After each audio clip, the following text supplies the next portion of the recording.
mafioso. He's a 7'5" Kevin Durant. Oh, it's knocked away by Wemby. Shot blocking. Why do I trust it the most? Because it's never let me down. Are you entertained? A figment of our basketball imaginations. It's an instinct that I've always had, and I'm super confident in my ability. You hear the music?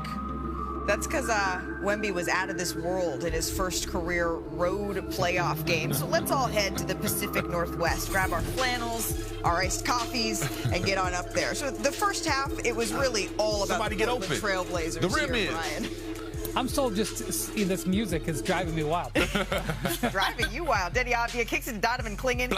Get yourself a big man that can shoot the three. So San Antonio, they trailed by 17 at half. That's their largest halftime deficit since 2017. But here's the thing. When Victor and company are on the other side, you cannot settle. And maybe part of this is what we saw from Victor Wembanyama in the opening 24 minutes. He settled a lot for those perimeter jumpers. He was 4 of 12 from the field with an average field goal attempt distance of 15 feet. And Portland was keeping Wemby out of the paint. That was a big part of the first half. But then what had happened was he started to attack. They were double teaming him there. They did everything right, and then he got the ball. Closing seconds of the third, Dylan Harper drives, misses, but who's there? Victor Wembanyama for the putback. Real talk, they've been really challenged these last two games, and they've answered the call on the road. They answered get the credit call for that. with an exclamation mark then. So, okay, look at the average shot distance there. They're connecting from 2 feet away from the basket. So under 8 to play, the Spurs up 7 now. De'Aaron Fox. Call on your vet to hold you down. Hits a big wing three there. He put 3 holes in his back of your bowling ball. 2 minutes left. The Spurs up 12. Little kerfuffle here. We've been seeing a couple kerfuffles, sis. Avdia takes exception. I like it because I get to say kerfuffle. Little kerfuff? I think I saw what he said. The lip readers are going to let us know. I caught up with Victor after the game. That's special, obviously. I had lots of emotions in me before the game. Obviously, excitement, frustration.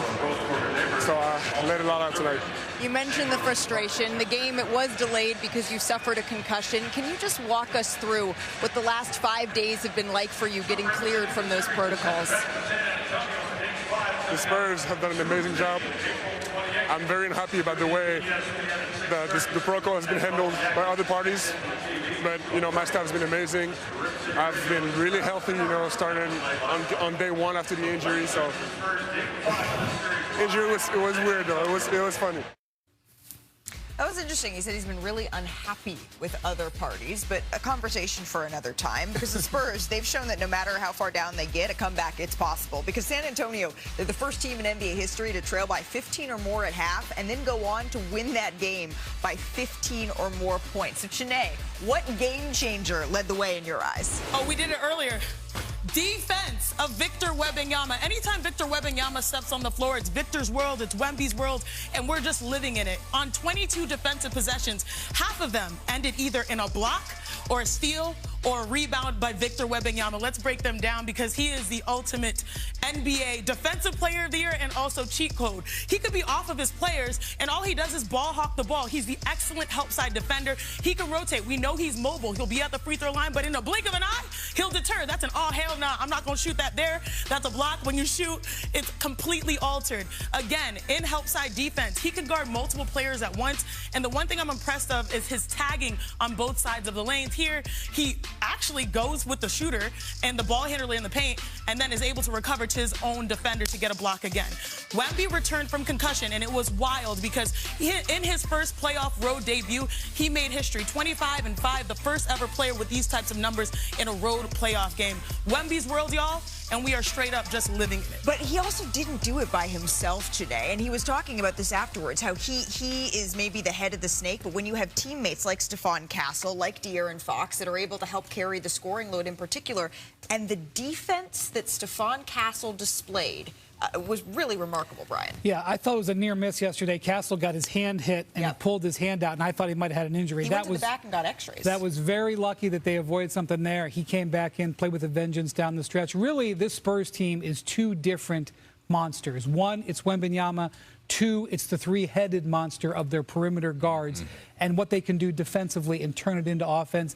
The basis for their championship run is those two working together. Yeah, working together is the perfect word for it. It's just when it's on you, I think that people don't notice the pressure that they deal with against them. And then when Wemby comes back, the way it goes up a notch. Like, we see it all the time where they're fighting over screens, they're trying to get in your handle, and that's all well and good. But the amount of steals that they'll try for once they see him back there is ridiculous. Right. It's like the gambling starts.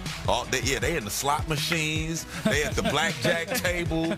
They gambling they want to get out in the pass, and they want to dunk now. They want to throw oops. Everybody swaggy out. It's swaggy peas everywhere. Yeah, everybody want to get in on it. But the moment he's back there, it creates an aggressive mindset, and that's what I think is so fascinating when they have to look at OKC, when they finally do have to look at OKC, is that OKC usually does that to people, especially with their second unit. But you're ready to already go there. You're ready to already say. I got to see it. You're already willing to go to the Oklahoma City series. I low-key need to figure out my ticket situation. But what's interesting is that the biggest question for the Spurs, especially given the not so sure status of Victor Wembanyama, we're happy that he played, was would this team have enough experience to get through these moments, these last two games? And I want to credit De'Aaron Fox. De'Aaron Fox showed up big and led in those moments. Talking about the second half when Wemby was in and out, he just captained this squad, a squad that is young with Castle and Vassell. And so I like what De'Aaron Fox did, but more importantly, his approach to the game, because this is a guy that can score. We saw that in Sacramento, but they had 26 assists on the game. So it's a different type of basketball that they're playing, where they can mold to Victor's out, I can lead as a backcourt. Victor's in, we can get him to the paint. They're adjusting in real time, and that's what the playoffs demand.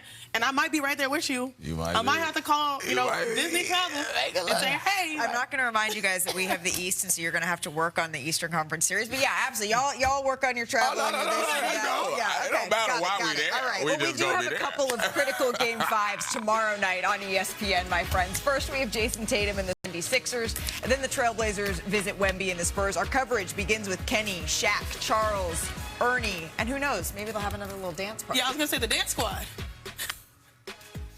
Malika Andrews, thank you very much, and great concentration given what's going on behind. I'm joining the party now, Ernie. You. I'm going to join the party now.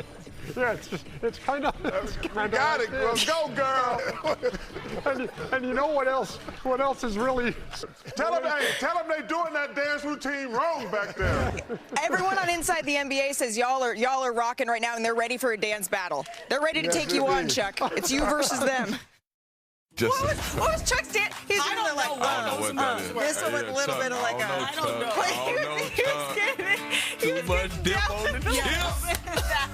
Hey, coming up on NBA Today, hey, maybe we need to get the dance party going. Did the Knicks figure out something on the road against the Hawks? Let's go. We're going to be talking about Karl Anthony Towns. Thank you. In Game 5. Plus, Janae, we're 11 days away from tip-off of the WNBA season. We got our first glimpse of Caitlin Clark. How'd she look? You be the judge. Highlights around the corner. And bad game or just a bad going? Omen, what's going on with Cleveland? We're going to check in with Cavs Corner. Buckle up. Maybe grab a drink for this one.